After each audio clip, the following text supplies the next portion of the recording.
probably the bigger Seller would be a financing. 1031 exchange. You get an immediate deferral, indefinite, unless they change the rules.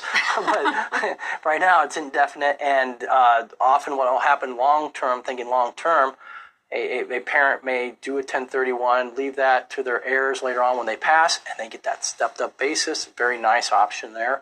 So I think the installment, I think the 1031 probably are your best. As far as tax liens and deeds, if we did something like that, we're going to incur that tax immediately this year. So that would probably be your worst option, I would think, because you're not going to defer on a lien or a deed. Yeah, when you're doing a 1031, you need to reinvest in like-kind properties. So tax liens and deeds aren't necessarily going. Right. They're not going to fit into that category. So you can't 1031 from a rental property to tax liens. Can you do like a DST? You could. Delaware Statutory Trust, that's a popular option.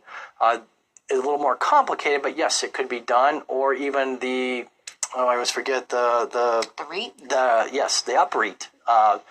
The uniform, what is it? I can't remember what the U stands for, but Partnership Real Estate Investment Trust, that's what we're going to do.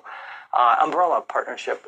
And that's something where those were all the ST, the UPREIT, 1031. Those are things that could theoretically, depending on how the math works out, permanently defer that for a long time. Whereas the tax liens and deeds, again, you're going to have to recognize that income immediately.